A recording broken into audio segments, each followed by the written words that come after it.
ասել, որ Սամվել Կարապետյանն իրականում ոչ թե կամ ոչ միայն խաղբանդակյալ է, այլ պատանդ է ուղղակի, որովհետև քաղաքական իշխանությունները ակնհայտ է, որ նրան ազատությունից կամ քաղաքական իշխանությունների հրահանգով հարուցված քրեական հետապնդումը ակնհայտորեն ազատություն զրկելը նպատակ ունի հետ պահել նրան իր գործունեությունից եւ սա կարծում եմ վաղուց ծրագրված քայլ էր եւ ուղղորդված քաղաքական հստակ հայտարարություններով, քաղաքական հրահանգներով եւ ազատություն զրկելը ամբողջությամբ տեղավորվում է դրա մեջ։ Ես դրա համար եմ ասում, որ իմ կարծիքով Սամվել Կարապետյանը պատանդի կարգավիճակում է։ Պարոն Թաթյան, տեսեք, այս ընթացքում մեղադրանքը, այսպես ասած, համալրվեց, նոր, այսինքն փոփոխվեց, նոր հանգամանքներ իբր թե ի հայտ եկան, համենայն դեպս պաշտոնական բարձաբանումն է դա, այս առնչությամբ ձեր դիտարկումները, արդյոք սա կապ ունի նաև Կարապետյանի առաջնորդության, գաղափարական առաջնորդության թափ առած այսպես շարժման հետ։ Գիտեք, այստեղ իրավաբանություն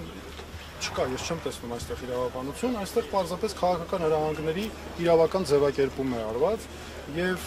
արդեն այս պարագայում անիմաստ է, գիտեք, հասկանալ այս հոդվածն է, այն հոդվածն է, ակնհայտ է, որ խոսքը քաղաքական հետապնդման մասին է, ինչ հոդված է ուզում դրվի, քաղաքական հրահանգն է հիմքում։ Հիմա այս արդեն մեծ հաշվով նշանակություն չունի եւ ես այո դա կապում եմ Սամվել Կարապետյանի գործունեության հետ, եկեղեցուն պաշտպանելու նրա գործունեությանը եւ ես նրա արարքում քրեական հետապնդման մասնագետ լինելով քրեական հետապնդման որևէ նշույլ այստեղ չեմ տեսնում։ Պարոն Թաթյան, եկեղեցու մասին խոսեցիք, ես հենց այդ հարցին անդրադառնամ նաեւ այսօրվա իրողությունների համատեքստում առավոտ շուտ այսպես լույսը բացվեց եկեղեցականների 6 եկեղեցականների ձերբակալության եւ քննչական կոմիտետ անելու լուրով։ Այս առնչությամբ իհարկե ընթերցել եմ ձեր դիտարկումները, այդուհանդերձ նաեւ լայն հանրության համար խնդրեմ ասեք ինչի համար է այսպես արվում, հասկանալի է նաեւ որ արչեվում ինչպես նշել է Փաշինյանը, այսպես Էջմիածնի ազատագրման գործընթացն է, արդյոք նաև Բեհափարի համար են ճանապարհ բացում այս ձևով։ Սա ակնհայտ է այսօր սկսված հետապնդումները, այսինքն այսօր չսկսված, շարունակվող այդ քաղաքական սցենարի մի արար, որ այսօր ուղղակի նախաձեռնվել է քահանաների ձերբակալումով, այնտեղ կա նաև աշխարհականներ եւ իհարկե առաջնորդը, թեմի առաջնորդը, ակնհայտ է վարչապետի կարգավիճակն ունեցող Փաշինյանը իր վրա է վերցրել միաժամանակ դատախազի, քննիչի, օպերատիվ աշխատակցի լիազորություններ եւ դրա հենց այդ տրամաբանությամբ էլ գործում է քաղաքական հրահանգներով։ Սա գիտեք, ակնհայտ է, որ սա ես մի քանի անգամ շեշտել եմ, որ եկեղեցու նկատմամբ նրա գործունեությունը այլևս քրիստոնեության պաշտպանության հարց է եւ ինքը անընդհատ իրեն դիրքավորում է որպես հայոց եկեղեցու հետևորդ, չի կարող մի մարդ հայոց եկեղեցու հետևորդ քրիստոնյա լինել, եկեղեցու հետևորդ քրիստոնյա կոչվել, որ անընդհատ ատելություն է սերմանում, անընդհատ մարդկանց թշնամացնում է իրար, նրան քաղաքական թիմը նույն այդ կերպ է վարվում եւ տեսեք այսօր ինչ է կատարվում, ինչ է նշանակում այս հոդվածի նշանախ այդ հոդվածը ամբողջությամբ քաղաքական իշխանական քարոզչության արդյունք է, որ հստակ ծրագրված քայլերով եկան հասան ստեղ եւ արդյունքում էլ ինչ ենք տեսնում այդ քրեական օրենսգրքի հոդվածները, որոնք օգտագործվում են ռեպրեսիաների համար, դուք տեսեք ինչ քայլերով են անում, եկեղեցիները փակել են, խուզարկում են, այնտեղ մեր սրբավայրերն են, մենք ստի գնում ենք եկեղեցի, ձեր չենք ուզում տան խորանին, որովհետեւ դրանք սրբավայրեր են մեզ համար։ Կամ մարդկանց տները ինչպես է, ինչ այդ հոդվածի նշանակությունը որտեղ է, որ պետքա մարդկանց տներ գնան խուզարկեն, այսքան մարդ ձերբակալել, կանոնավորել, քրեական դատավարության մեջ սրանք չլսված բաներ են, հասկանում եք, եւ նա սրանով, ես ունեմ նաեւ ասել հատուկ իրավապահ մարմիններին, նա սրանով հեղինակազրկում է հանրության աչքի առաջ իրավապահ մարմիններին, հեղինակազրկում է եւ ամբողջությամբ ավերում է մեր արժեքները։ Սա միայն պետք է այս տեսանկյունից դիտել։ Սրան ուրիշ հիմքեր, ուրիշ անուն պետք չէ տալ։ Պարոն Թաթյան, մարդու իրավունքների խախտում է արդյոք այն, որ ձերբակալել են չնայած նրան, որ քննչական կոմիտեն հայտնում է, որ ոչ թե ձերբակալվել են, այլ հրավիրվել են հարձակումության, մասնավորապես այս պարագայում, երբ որ մարդը հրավիրվում է հարձակումության եւ նրա վայրը հայտնի չէ, սա արդյոք խախտում Նախ գիտեք, շատ կարևոր մի բան, մինչև անցնելը նորից էլի հիմնական թեմային, այստեղ մի կարևոր հարց կա։ Ազատությունից զրկելու հստակ մեխանիզմ կա։ Միջազգային չափանիշներով մշակված մեխանիզմ կա, ինչա նշանակում ազատությունից զրկել։ Ինչ ուզում եք անունը դնեք, գրեք հրավեր, ծանուցում, կանչել, բերել, բռնի տանել, այս ամբողջը, այս ամենը ազատությունից զրկել է եւ այն որ փաստաբանը այսօր ասում է, ես պարոն Զորաբյանի հարցազրույցը լսել եմ, ասում է տեղը չի որտեղ են այդ մարդիկ, դու պատկերացնում սա ինչ է։ Սրանից ավել ռեպրեսիա, քաղաքական այն էլ հրահանգով իրականացվող եւ շատ կարեւոր է մենք հասկանանք աղբյուրը, արմատը որտեղից է գալիս։ Տեսեք ինչ է տեղի ունենում, կառավարության ղեկավարի մակարդակով, այսինքն ամենաբարձր մակարդակով արվում է քաղաքական հայտարարություն, որոնք պարունակում են քաղաքական հրահանգներ իրենց մեջ։ Թաքնված էլ չի անգամ բացահայտ։ Դրանից հետո հաջորդում են պատգամավորների քաղաքական հայտարարություններ, ուղղորդումներ դրան։ Հետո տեղի ունեն միանգամից իրավապահմանների գործողություններ, բայց որ առավել հատկանշական է, հրտեսեք ամեն անգամ այս գործողությունները շատ սիրուն համընկնում են ադրբեջանական իշխանությունների հոգևոր առաջնորդից եկող հայտարարությանը։ Ընդամենը մի քանի օր առաջ ադրբեջանական հոգևոր առաջնորդը ելի նորից գնացել էր միջազգային այս անգամ հանրության մոտ, էլի բողոքում էր հայոց առաքելական եկեղեցու դեմ, հայոց առաքելական եկեղեցին պատերազմի քարոզիչ է, ռևանշիստ է, հələ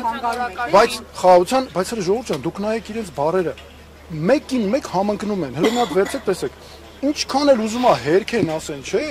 փաստերը խոսում են բոլորովին այլ բանի մասին եւ այստեղ շատ կարեւոր է մտադրությունների բացահայտումները, դրա համար եմ ասում, որ սա ծրագրված, հստակ, միասնական քաղաքականություն է, ցավոք սրտի դրան մաս են դարձնում իրավապահ համակարգը, ես դրա համար ու դատական համակարգը նրանց բոլորին ասում եմ, որ սա նաեւ քայլ է հեղինակազրկելու իրավապահ մարմիններին ու դատարանին եւ այո, սրանք հենց այդ հետապնդումներն են։ Պարոն բայց Մարինե Ֆարմանյանը փաստաբան ասաց, որ երկու հոգևորականի եւս ձերբակալել են, տնից բերման են ենթարկել, սակայն տեղ չեն հասվել, իսկ թեմի առաջնորդը ուղղակի անհետացել է այս Լոր ջան, այստեղ ընդհանրապես խոսք չկա ասելու, իրավական գնահատականներ չկա ասելու, ախր սա այնքան ակնհայտ է, այս հոդվածը ծիծաղելի քրեական դատավարության գիտության մեջ իրավական չափանիշներով միջազգային որ մեկը ուզում եք ձեռքները դրեք են որ վրան ոչ մեկ չափանիշով սա չի ենթարկվում մեկնաբանության այս հոդվածներով այսքան մարդ ձերբակալել կալանավորել խուզարկություններ գալ տներից տանել ցույց չտալ գաղտնիության պայմաններում դիմակավորված դուք պատկերացնեք սա ինչ է այս հոդվածները ակնհայտ օգտագործում են ռեպրեսիաների համար սրանք պետք է իշխանափոխությունից հետո սրանք պետք է անմիջապես չեղարկվեն այնպես արվեն, որպեսզի այս հոդվածները ինչ էլ որ լինի իրական ծառայի նպատակին սրանք դարձել են իշխանության քաղաքական հենարանը ապահովող հոդվածներ քրեական համակարգով ռեպրեսիաների համար։ Պարոն տեղյակ եք, որ Դանիել Հովհաննիսյանի հաղորդում ներկայացրել Տեր Արամի Պետրոսին տված հարցազրույցի հիման վրա։ Տեղյակ եմ, տեսել եմ փաստաբանի հայտարարությունները, դե ինչ ասեմ։ Հիմա էլի իրավապաշտպան է պետք, որպեսզի իրավապաշտպանից պաշտպանենք մեր քաղաքացիների իրավունքները։ Հիմա ինչքան էլ ուզում եմ մարդը արդարանա, ասի ես չեմ նպատակ չեմ ունեցել։ Փաստ է, որ ակնհայտ է, որ փոխանցում է կարծեք թե եղել, այս հետապնդում կարծեք թե որ հենց այդպես էլ կա։ Եվ ավելին ասեմ ձեզ, հələ տեսեք ինչ այսպես խելացի ճակերտներում ասած քայլ է իրենց տեսանկյունից, ոչ թե իրենք են անձամբ նախաձեռնել պետությունը, այլ քաղաքացիական հասարակության այսպես անկախ հայո հնկը է դիմել ինչ ա եղել, բա հկնել դիմել է, բա ոնց չանենք, բա պետքա քրեական հետապնդում, բա անօրինականությունը ոնց թողենք մնա։ Հələ դու տեսեք, ինչ հստակ կապվում է, սա այս շղթան շատ պետք է հստակ հասկանալ։ Եվ ես կարծում եմ առաջնահերթ նշանակությունը այստեղ ինքնուրույն քաղաքացիական հասարակության ձևավորումը, որ թույլ չտանք նման բաներ։ Եվ չէ, մեկ հարցադրում ես ունեմ Հայաստանի վարկանիշի տեսանկյունից, որպես նաև իրավապաշտպան, մարդու իրավունքների նախկին պաշտպան, ինչպես է գնահատում այս իրողությունները։